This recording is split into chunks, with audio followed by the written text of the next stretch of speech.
Bonsoir, bonsoir et bienvenue à tous. Avant de commencer ce webinaire, on va peut-être faire un petit essai sur le son. Donc, merci d'utiliser le chat pour nous dire si vous nous entendez bien. Nous entendez-vous? Petit essai son, pas de réponse. Peut-être que vous ne nous entendez pas.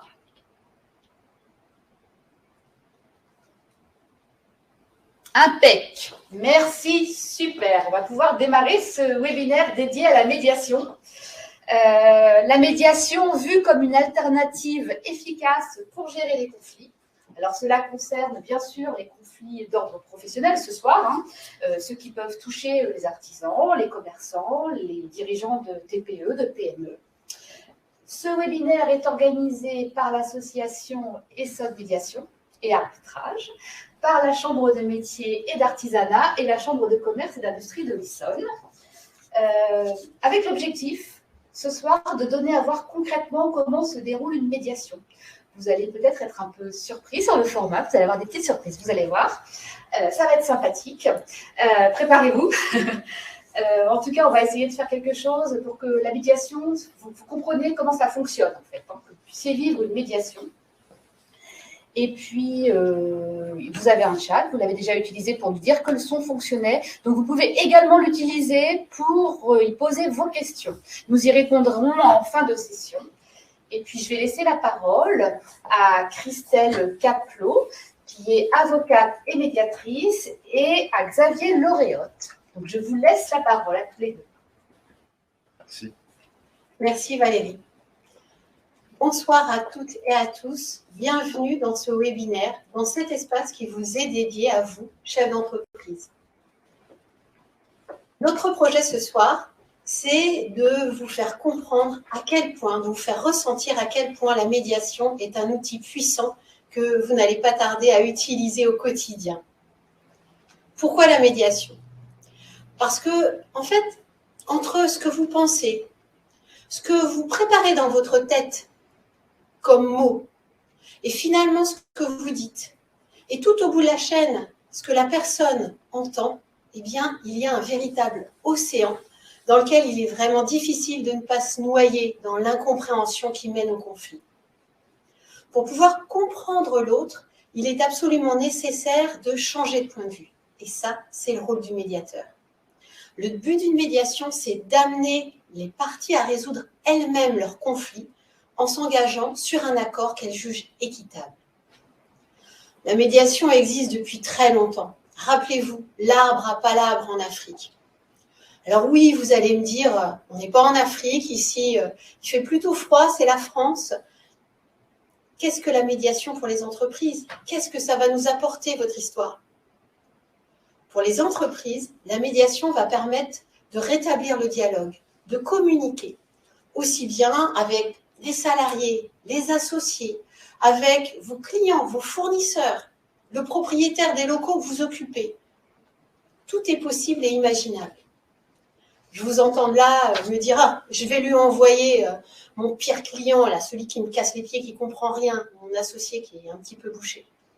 Je vous en prie, faites. Il faut savoir que la médiation est efficace dans 70 à 80% des cas. Là, je crois que vous commencez à tendre l'oreille et à m'écouter. Alors, comment est-ce qu'on arrive en médiation? Il y a 4 façons d'arriver en médiation. La première, la plus simple, c'est si vous anticipez et que vous prévoyez dans vos contrats une clause de médiation. Dans ce cas-là, elle se met de façon automatique en route. Vous avez également la possibilité, lorsque vous arrivez dans une situation conflictuelle, de proposer à la personne avec laquelle vous êtes en conflit de tenter une médiation avant toute procédure.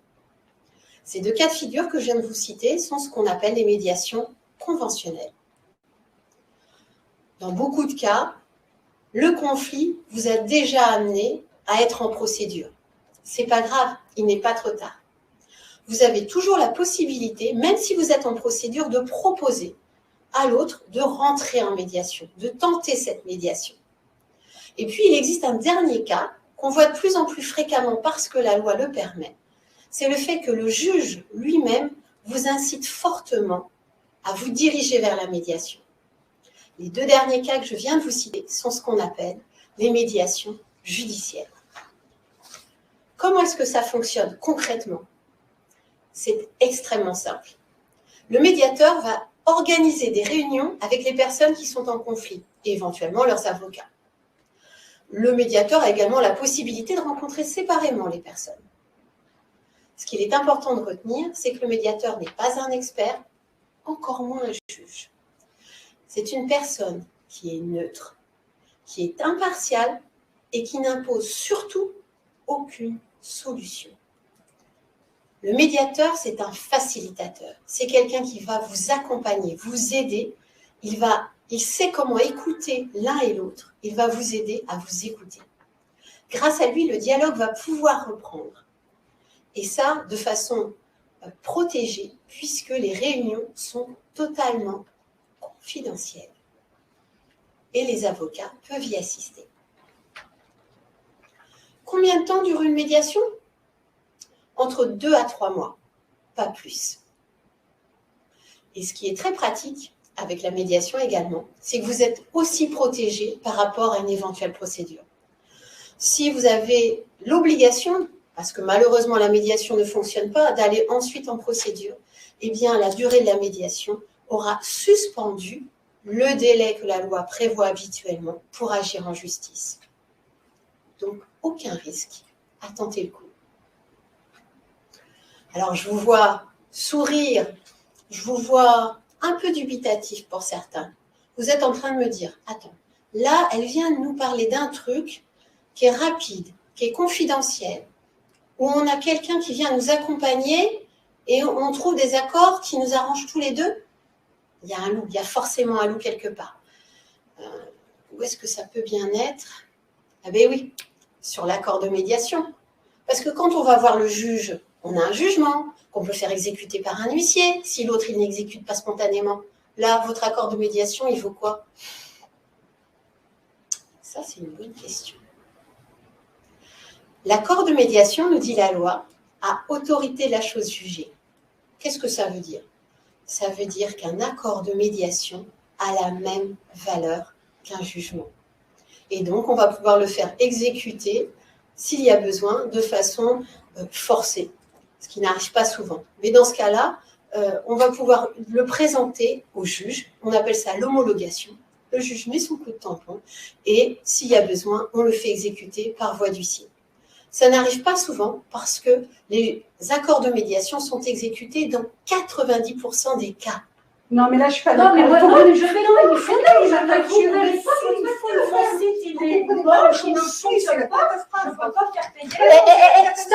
Stop. Là, je crois qu'on a un vrai conflit. Mesdames, ce que je vous propose, c'est de vous asseoir. On va essayer de traiter ça tranquillement. Prenez place. Xavier, Oui. ça dit d'essayer? Oui, ça c'est une bonne occasion d'illustrer la médiation. Bonsoir mesdames. Bonsoir. Alors j'ai bien compris que vous étiez en conflit, je vous ai entendu parler de tribunal, madame. Oui. Et là, il se trouve que précisément, on est dans un webinaire pour illustrer la puissance de la médiation au service de la résolution des litiges, de la résolution amiable. Ce que je vous propose, c'est qu'on tente de l'utiliser dans votre cas, dans votre situation. La médiation vous engage uniquement ici à participer. C'est un processus confidentiel, donc pas de souci. Tout ce qui se dira entre nous restera entre nous. Il n'y aura pas de production d'écrit, il n'y aura rien, je ne ferai pas de PV que vous pourriez utiliser dans le cadre d'un contentieux. Je serai impartial et bienveillant à votre égard, donc j'écouterai chacune des parties, je ne connais aucune des deux, madame, nous ne sommes pas connus avant, madame non plus. Ce que je vous demande juste, c'est véritablement d'être volontaire dans ce processus. C'est un processus volontaire. Donc il faut vraiment que la médiation, pour qu'elle marche, il faut que vous y mettiez une envie de résolution. Madame, voulez-vous tenter? Oui, je pense que c'est nécessaire. D'accord, madame. Je suis d'accord également. Bon, bien écoutez, on y va. Je vais vous laisser m'exposer votre litige. Et puis après, on cheminera progressivement par étapes. D'accord. Je peux commencer? Oui. Donc voilà, je suis à la tête d'une petite entreprise, Web Perfect, qui fait des sites internet, qui compose les pages. Et donc j'ai été mandatée par les jouets Piu Piu pour faire un site marchand. On a eu un cahier des charges que j'ai respecté. À la commande, il m'a été versé 30%. On refuse, alors même que le site a été livré, que les livrables ont été recetés, on refuse de me payer le solde de ma facture. D'accord. Je vous écoute, madame. Ah ben oui, c'est très clair. Je ne vais pas payer quelqu'un qui me fait un site marchand sans la fonction paiement et qui, par ailleurs, on lui livre un logo, n'est pas capable de me mettre le logo à la bonne taille. Donc, vous imaginez bien que c'est mon seul levier. Avant de saisir la justice, eh bien, je ne paye pas. Voilà. Donc, il est hors de question que je paye madame. Je suis à la tête d'une société donc, qui vend des jouets. C'est une société qui existe depuis 2 siècles, les jouets Piu Piu. Et donc, je ne peux pas continuer avec madame dans ces conditions. Donc, je ne paye pas. Voilà, c'est mon seul levier, encore une fois. D'accord. Alors, de ce que je comprends, vous représentez tous les deux des sociétés, hein, vous êtes des professionnels. Votre société, madame, s'appelle Web Perfect. Web Perfect, tout à fait. Et vous avez été sollicité pour concevoir un site marchand pour la société des jouets Piu Piu, Oui. c'est cela, qui est une société qui existe depuis 2 siècles, dites-vous. Oui. Il y a une difficulté, c'est que vous avez perçu 30% sur ce marché, que vous avez élaboré ce site, que vous l'avez livré, et ce site ne vous convient pas. Donc en fait, là, alors il ne vous convient pas pour 2 raisons. Parce qu'il n'y a pas, si j'ai bien compris, de fonction de paiement, la fonction marchand, site marchand ne fonctionne pas. C'est tout à fait ça. D'accord. Et vous dites également qu'il y a un problème avec le logo, le graphisme du site, c'est ça? Également. D'accord. Et je vous sens, vous, madame, assez dépitée quand vous exposez cette situation. Et vous, je vous sens en colère. Ah, tout à fait. Ah bah et, oui. Les fêtes de Noël arrivent, je fais comment pour vendre mes jouets? D'accord. Donc, vous avez une situation d'urgence. Ah, plutôt, oui. D'accord. Et est-ce que là-dessus, on peut continuer? Est-ce que, du coup, vous vous êtes rencontrés comment et quel est votre mode de fonctionnement, madame? Ben, voilà, on s'est rencontrés, on a fait le cahier des charges pour savoir combien de pages il y aurait, quelles seraient les fonctions marchandes, les logos, tout ce qui était de la construction du site. Par contre, tout ce qui était graphisme, c'est pas moi qui l'ai créé. Et pour certaines fonctionnalités, comme je ne sais pas tout faire, je fais appel à des freelances. Entendu. Donc, en réalité, vous avez établi un cahier des charges, vous avez mis d'accord sur effectivement l'ensemble de la commande, mais vous avez une partie que vous sous-traitez. Tout à fait. Et une partie que vous traitez en interne. Tout à fait. D'accord.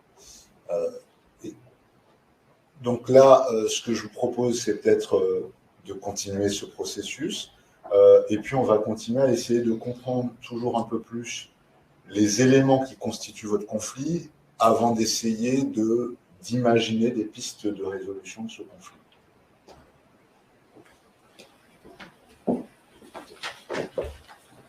Alors, ce que Xavier vient de vous donner à voir, c'est ce qu'on appelle l'écoute active.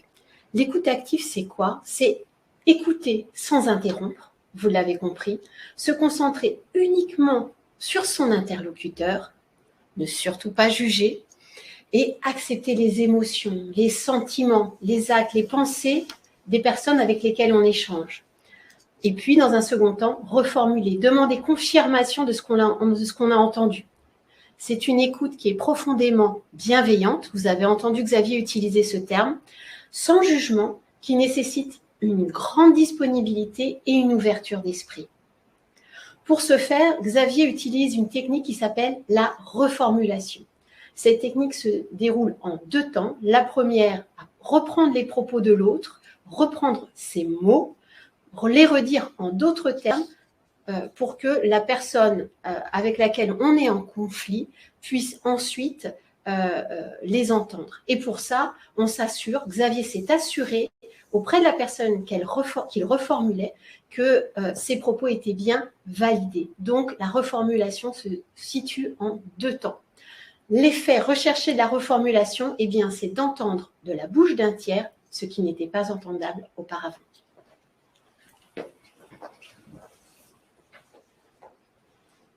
Donc, vous avez entendu ce que nous expliquait Madame de la Société Web. Ce que j'ai bien compris de ce que vous me dites, c'est que vous avez une problématique de trésorerie puisque vous avez ces freelances que vous devez payer. Tout à fait. Vous avez pour l'instant encaissé 30% de la commande. De ce que je comprends, vous entendez et vous actez les difficultés qu'il y a sur le site qui a été livré, c'est-à-dire ce dysfonctionnement de la fonction de paiement du site marchand. Et puis, vous entendez également qu'il y a une difficulté sur le graphisme. Voilà, ça, vous l'entendez. Puis, en même temps, vous dites, mais moi, j'ai quand même, avant d'avancer plus loin, un problème de trésorerie et je ne peux pas avancer parce que je suis bloqué. En fait, je n'ai perçu pour l'instant que 30%. Et là, je ne peux pas... Je suis dans une impasse financière. C'est ce que nous dit Madame de ses besoins, de ses difficultés par rapport à cette situation. Donc, on comprend qu'il y a une sorte de temporalité sur ces problématiques de caisse. Moi, c'est ce que j'entends. Et puis, effectivement, elle entend votre difficulté sur les deux points de dysfonctionnement. Est-ce que vous pouvez essayer effectivement, me dire votre besoin là immédiat et comment on peut avancer C'est très facile, monsieur le médiateur. Je fais 70% de mon chiffre d'affaires sur les fêtes de fin d'année. Je n'ai pas la fonction paiement. Je vends comment? Je paye mes collaborateurs comment? Enfin, c'est tout de même, c'est pas compliqué de comprendre ma situation. Et puis par ailleurs, j'ai payé un graphiste pour mon logo. Il n'est pas restitué à la bonne taille. Donc, vous comprenez ma difficulté et mon angoisse profonde à l'approche des fêtes de fin d'année de ne pas pouvoir vendre à mes clients les jouets Piu-Piu qui sont présents depuis plus de 2 siècles. Donc, voilà mes besoins. J'ai besoin de vendre mes jouets. D'accord. Et là, on sent véritablement, vous êtes en panique. Ah ben complètement, complètement. Enfin, comment je vais faire? Comment je vais payer mes charges, mes collaborateurs? C'est fondamental pour moi. Donc, je suis dans un gouffre, monsieur le médiateur. Tout à fait, dans un gouffre. Donc, on comprend bien effectivement ce qui vous met en panique toutes les deux, en fait, les deux entreprises. Vous avez vraiment un problème financier à résoudre. Vous, un problème financier parce que finalement vos ventes sont bloquées, c'est ce que je comprends. Oui, monsieur le médiateur, exactement.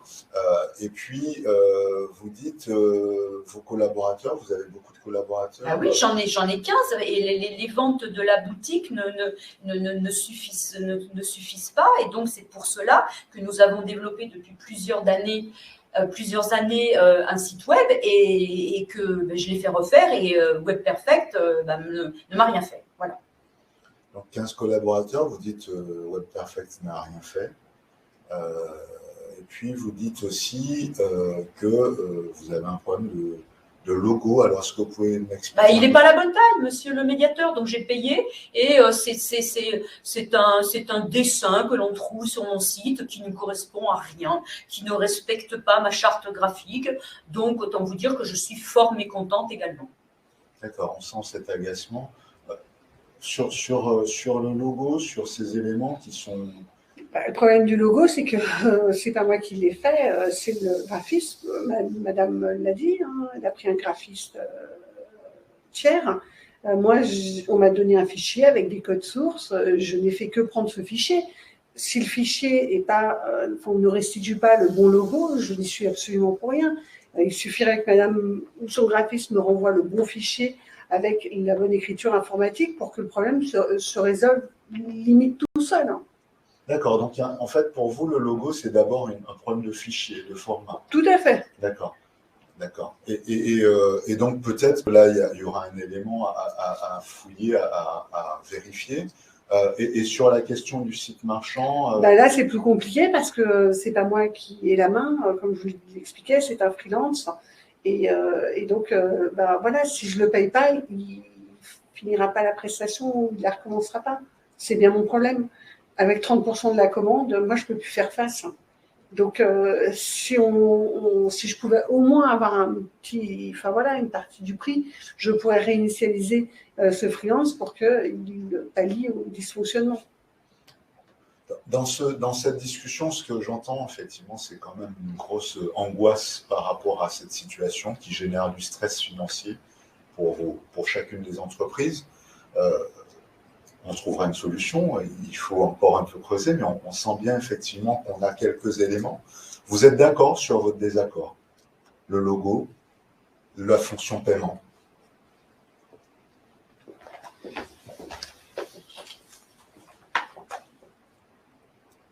Tout conflit est l'expression tragique d'un besoin insatisfait.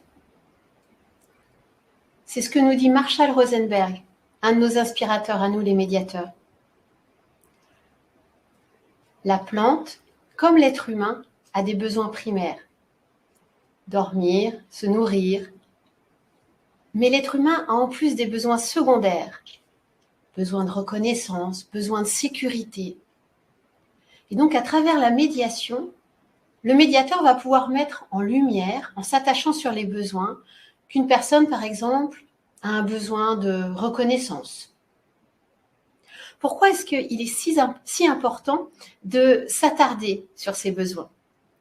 Parce que répondre à une demande sans satisfaire les véritables besoins d'une personne, ça ne permet pas de résoudre les causes du conflit. Ça permet au mieux de les camoufler. Au contraire, rechercher les besoins et les intérêts de chacune des parties qui sont en conflit va permettre ensuite de combler ces besoins. Si on comble vos besoins après, vous êtes bien. C'est une des particularités de la médiation à laquelle vous venez d'assister. Contrairement à la procédure judiciaire, la médiation répare. L'idée est donc de passer des positions à la recherche des besoins.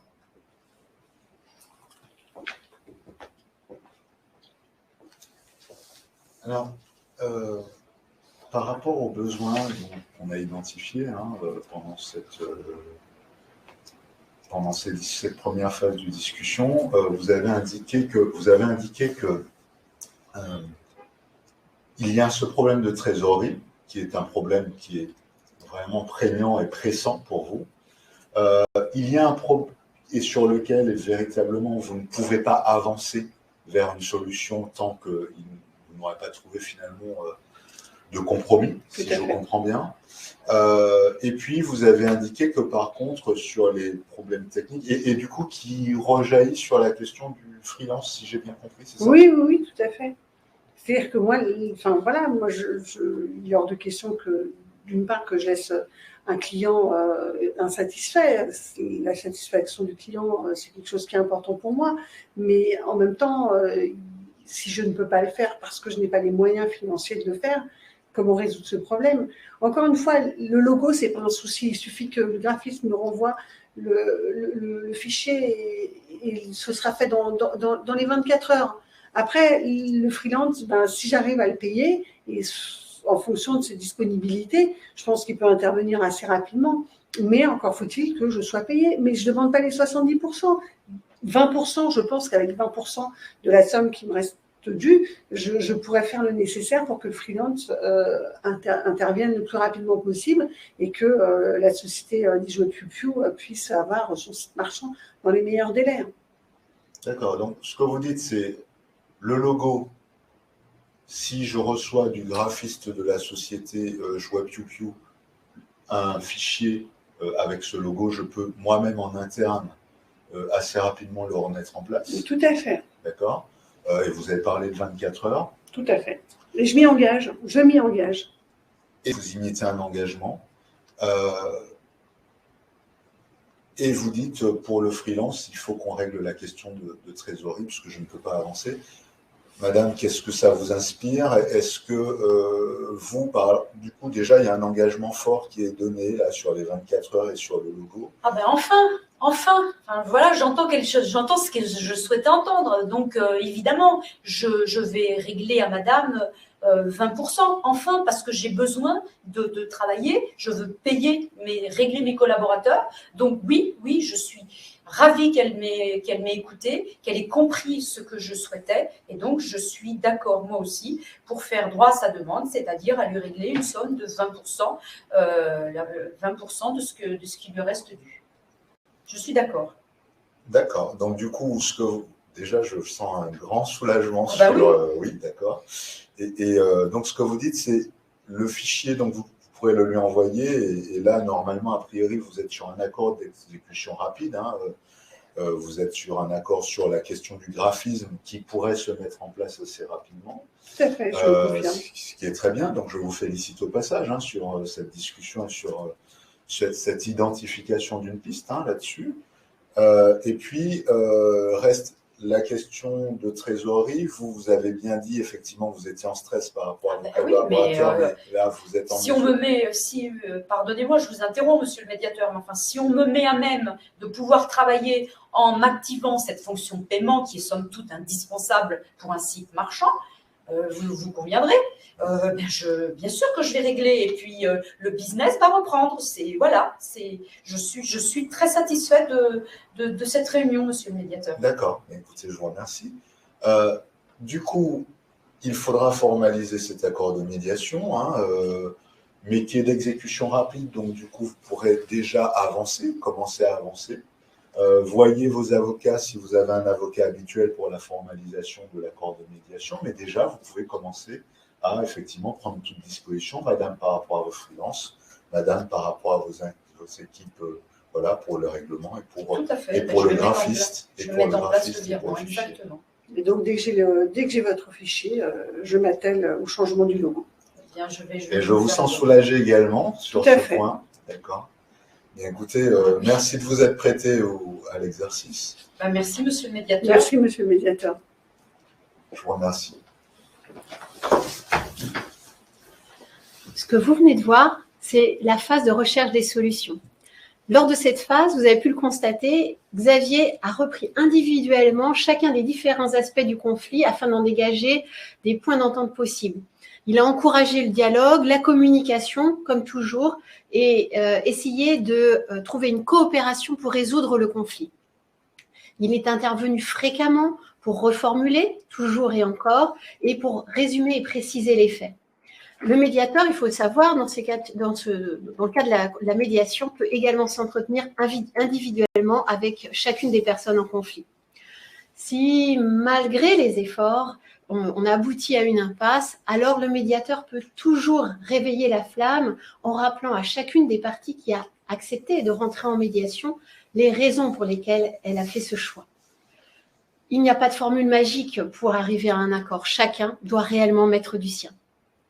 Si un accord est trouvé, si les parties sont satisfaites du résultat, alors le médiateur va résumer l'accord qui a été trouvé et les solutions qui vont avec. L'accord doit ensuite être précisé par écrit. Vous avez entendu Xavier l'indiquer à chacune des personnes en conflit. Attention, ce n'est pas le travail du médiateur. Il doit rester toujours neutre, impartial. Donc, il n'a pas le droit de rédiger cet accord. C'est généralement le travail des avocats. Cet accord, évidemment, doit ensuite être signé et le médiateur, habituellement, reprend contact quelques semaines après la fin de la médiation avec chacune des parties qui étaient en conflit pour s'assurer que l'accord a bien été exécuté.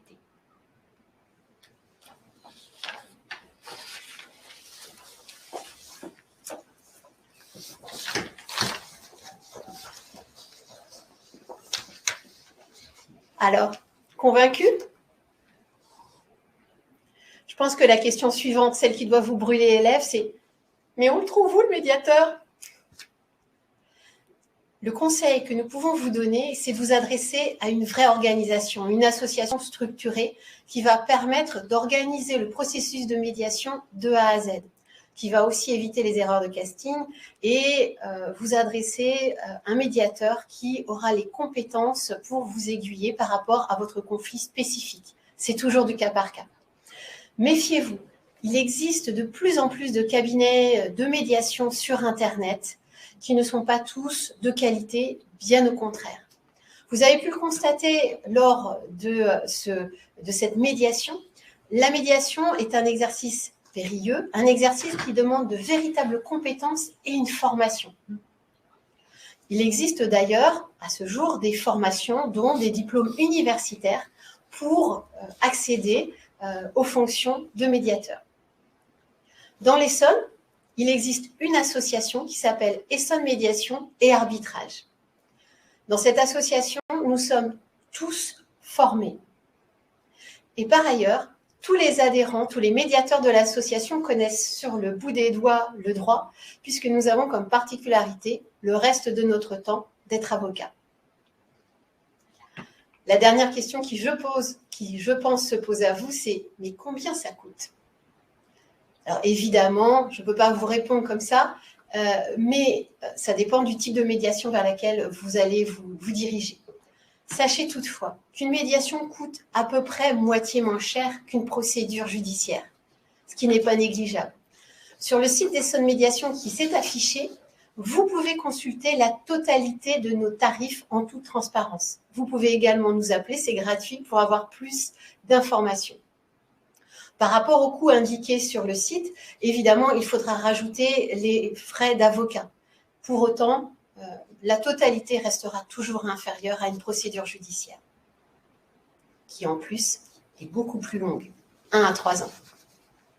En résumé, la médiation, c'est un processus qui est rapide, confidentiel, moins cher qu'une procédure, sécurisé dans son exécution et vous avez la main de A à Z, puisque c'est vous qui décidez quand est-ce que vous rentrez en médiation, quand est-ce que vous arrêtez et si les solutions vous conviennent.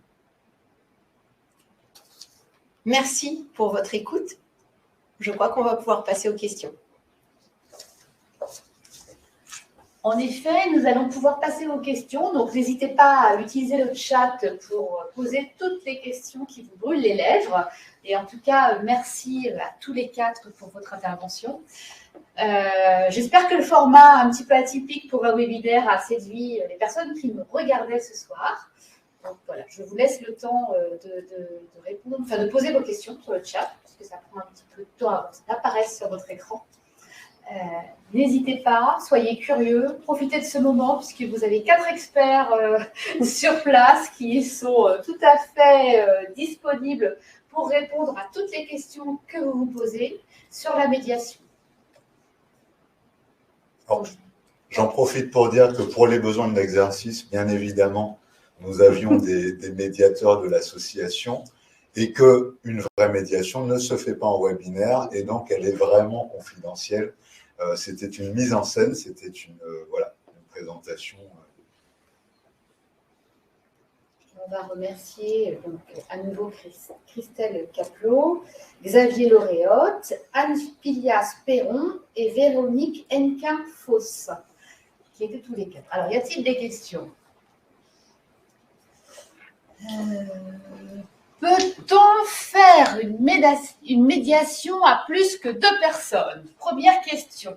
Alors, qui peut répondre à cette question? Médier peut-être? Oui, on peut tout à fait faire une médiation à plus de 2 personnes.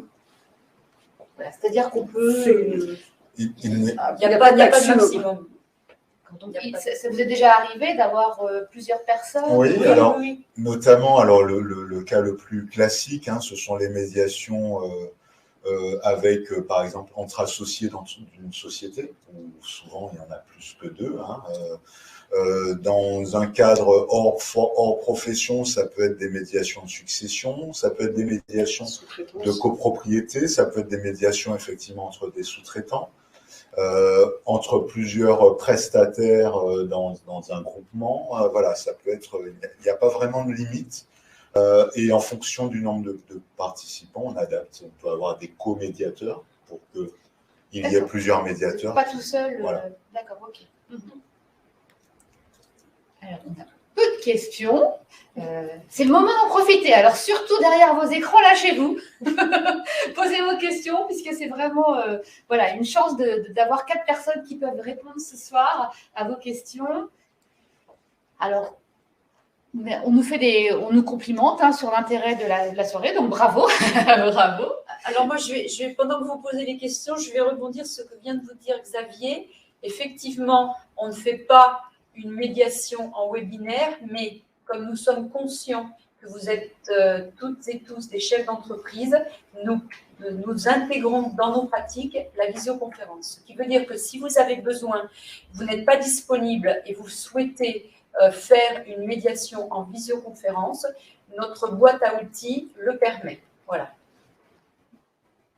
Oui, et d'ailleurs, pendant le Covid, nous avons multiplié les médiations en visio et ça marche assez bien. Surtout que finalement, maintenant, la plupart des personnes se sont habituées à ce média. Voilà, ça demande effectivement... Est-ce que justement, toute cette période qu'on vient de traverser, cette crise, etc., est-ce que ça génère plus de demandes de médiation? Alors, ça génère effectivement beaucoup plus de demandes de médiation, d'autant que sur le premier confinement, on avait eu un gel du système judiciaire, puisque les tribunaux ne fonctionnaient pour ainsi dire pas. Et donc, du coup, effectivement, les gens ont eu un besoin, finalement, de se saisir eux-mêmes et d'être assistés sur la résolution de leurs litiges. Voilà, donc oui, il y a un développement, et puis la médiation commence à être connue. La médiation, c'est une technique qui existe depuis très longtemps, mais qui commence à un peu être mieux connue du public et davantage utilisée également par les avocats, par les différents professionnels du droit. Ouais. Mais les entreprises connaissent moins bien peut-être. Les dirigeants d'entreprise ont peut-être moins recours à la médiation. Est-ce que vous avez des types de des types de demandes particulières? Sur quel type de conflit on peut venir vous voir? Moi, j'avais seulement une précision, c'est que là, on peut aussi avoir la médiation sans conflit. Ce qu'on appelle la médiation de projet, que je prône, puisque ça permet à tous les intervenants de la médiation d'avancer sur un projet et de tout de suite poser ce qu'ils peuvent faire, veulent faire, ce qu'ils pourront ou voudront faire, et donc déjà balayer tous les désaccords qui potentiellement pourront apparaître plus tard pour trouver des solutions pour régler ces potentiels conflits. Donc, c'est ce qu'on appelle la médiation de projet et que on travaille aussi notamment lors des constitutions de sociétés avec les futurs associés.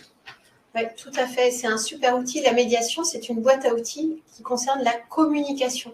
Donc, c'est vrai que je rebondis sur ce que dit Véronique. Ça peut être utilisé complètement en amont sur la gestion de projet. C'est un super outil sur la gestion de projet. On nous pose également une question sur le temps moyen, la durée d'une médiation. Combien de temps ça peut prendre? Alors, nous sommes enfermés dans les textes, c'est-à-dire que le Code de procédure civile nous dit que c'est 3 mois à partir donc de ce qu'a décidé l'ordonnance en matière judiciaire. Alors, je vais prendre en matière judiciaire, c'est 3 mois renouvelables, 3 mois à la demande du médiateur.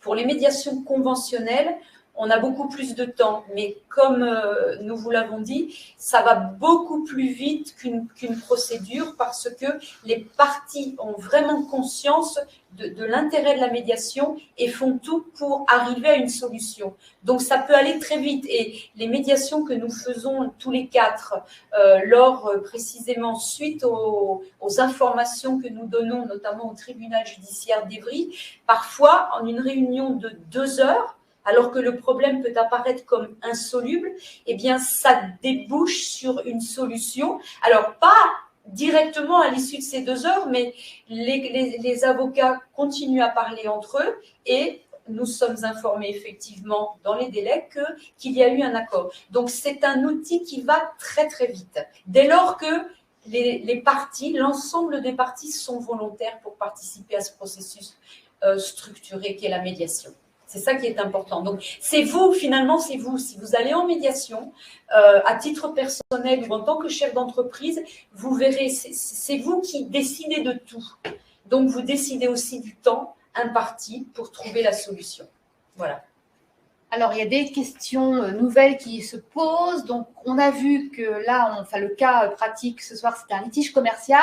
Est-ce qu'il peut y avoir des médiations d'ordre relationnel, enfin pour des litiges d'ordre relationnel?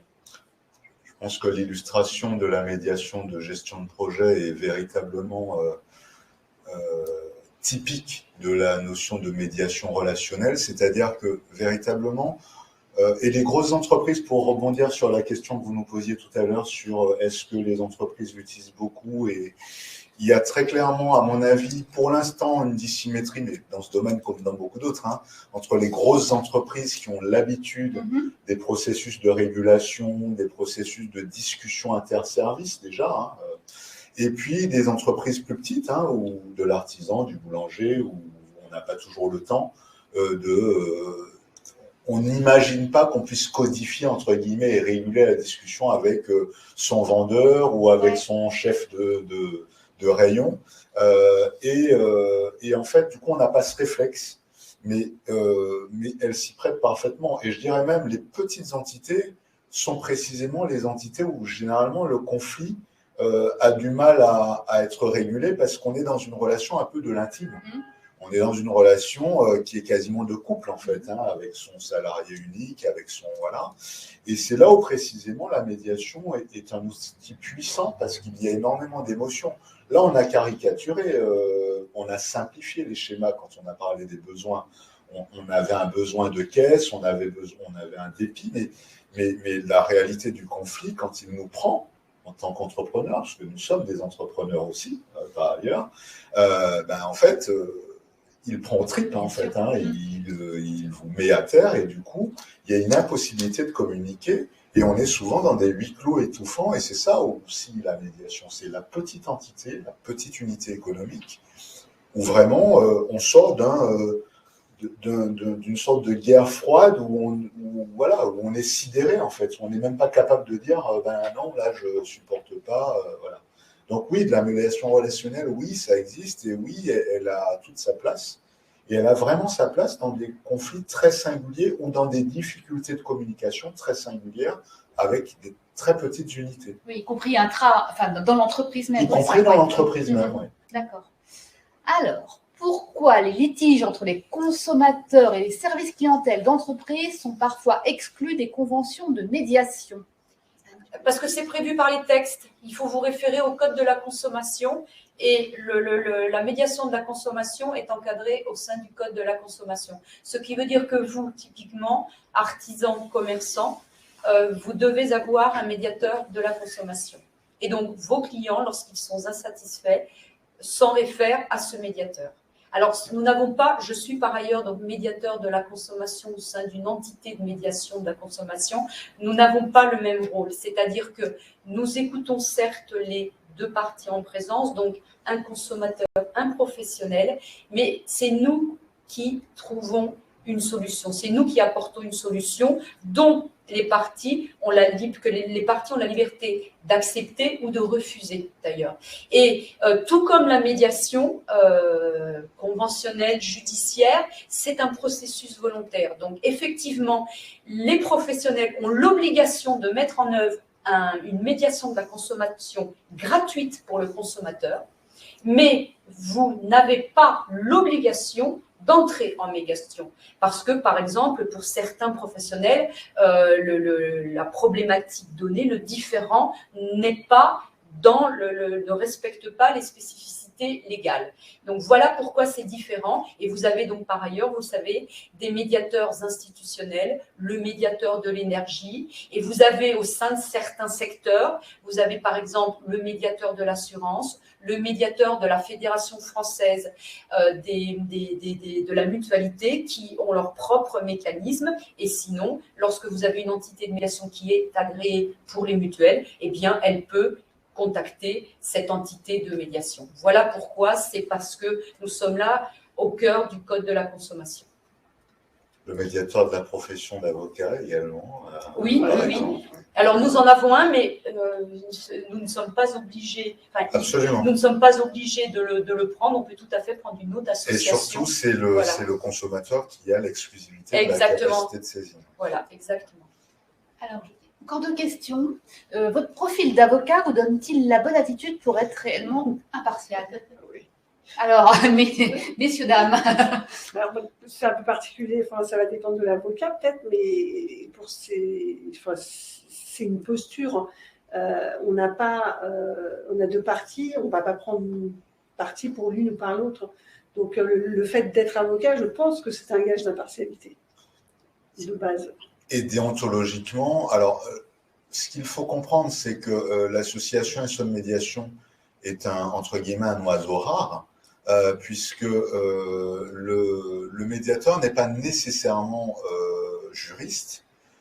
C'est véritablement une discipline de communication et de gestion de projet qui emprunte vraiment à des techniques spécifiques. Il se trouve que dans cette association se trouve l'un des fils, l'un des objets sociaux, c'est qu'effectivement plusieurs avocats qui se sont intéressés en seconde discipline, si je puis dire, en autre profession, à la profession de médiation, se sont dit, mais on va se regrouper et avoir une offre spécifique avec ce qui nous caractérise spécifiquement. Mais par ailleurs, pour ma part, et je ne suis pas le seul, quand tu parles de médiation de la consommation, nous avons d'autres casquettes. Et effectivement, un médiateur est d'abord un médiateur, fût-il avocat par ailleurs, et si un médiateur sent qu'il a un problème d'impartialité, il se récuse. Il dit, non, je ne prendrai pas ce cas parce qu'il se trouve que Madame X a été ma cliente il y a 2 ans, et donc je ne peux pas vous accompagner parce que j'ai un conflit d'intérêts. Donc la particularité, c'est qu'effectivement, et spécialement dans des médiations judiciaires, indéniablement, l'habitude que nous avons des tribunaux fait que nous identifions très rapidement un certain nombre de paramètres, mais pour le reste, un médiateur d'Essonne Médiation est certes par ailleurs, pour reprendre son expression, un avocat sur les autres activités, mais c'est d'abord un médiateur. Et moi, je voudrais compléter ce que vient de dire Xavier, c'est que lorsque nous sommes formés, lorsque nous nous formons, et nous sommes tous ici formés donc à l'IFOMEN, l'Institut de formation à la médiation, à la négociation, nous apprenons à désapprendre. C'est-à-dire que lorsque nous arrivons en médiation, nous ne sommes pas juristes. Et je vais vous avouer, je ne regarde jamais les dossiers au préalable, quitte à choquer les parties, mais je ne suis pas dans ma casquette de juriste. Je ne veux surtout pas être, entre guillemets, polluée. Donc, on apprend à désapprendre. Donc, nous n'arrivons pas avec notre robe d'avocat, mais nous arrivons avec notre esprit de médiateur. Juste un dernier petit point. Rappelez-vous, le médiateur n'a pas le droit de proposer des solutions, donc le droit ne sert à rien à ce moment-là, et il n'a pas le droit non plus de rédiger l'accord. C'est le travail de l'avocat, pas du médiateur. Il y a une petite question qui est plutôt, quelqu'un qui essaie de vérifier s'il a bien compris. Donc, le but d'une médiation est de laisser s'exprimer la colère des deux parties, et au final, ce sont ces deux parties qui trouvent la solution. C'est bien ça. Tout le monde opine du chef. Ouais, c'est exactement ça. Donc, c'est pour vous ça que avez c'est satisfaisant. Très clair, messieurs. On n'a pas peur des émotions, nous les médiateurs. Venez les émotions, voilà. On crève l'abcès, évidemment on n'en vient jamais aux mains, en tout cas on essaye, mais on laisse les émotions venir, elles doivent venir se poser au milieu du gué, elles doivent absolument s'exprimer pour que dans un second temps, les relations s'apaisent. Si les émotions ne s'expriment pas, restent cristallisées, ça va être extrêmement compliqué d'avancer dans la médiation. Ça va de pair avec l'expression des besoins. Et tout à l'heure, on parlait de bienveillance. Alors, le mot est très tendance, il est très en vogue, mais là, en l'occurrence, il s'agit vraiment d'un élément de déontologie du médiateur. Et il implique notamment un devoir de protection des deux parties, ou des 3 ou des 4 parties. C'est-à-dire que si le médiateur identifie une sorte de rapport de force ou de domination d'une partie sur l'autre, il doit la nommer et doit vérifier que ce rapport n'entache pas la possibilité d'un dialogue. Et le cas échéant, il doit le dénoncer et dire non, en fait, là, je ne peux pas entrer en médiation parce que l'une des parties est en situation de faiblesse. Et du coup, d'ailleurs, c'est véritablement des cas d'empêchement de la médiation. C'est-à-dire que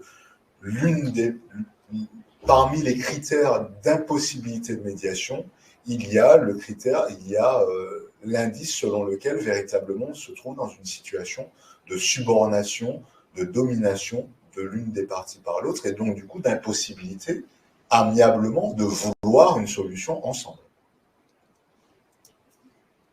Alors, il est 18h55, donc on a tenu les délais, ce qui est quand même exceptionnel pour un webinaire. Je crois qu'on peut tous s'en féliciter, bravo. Donc, merci à nouveau à tous les quatre pour cette présentation. Merci à la Chambre de métiers et d'artisanat qui nous a accueillis ce soir et qui a organisé le webinaire. Donc, Sandrine et Léa, un grand merci.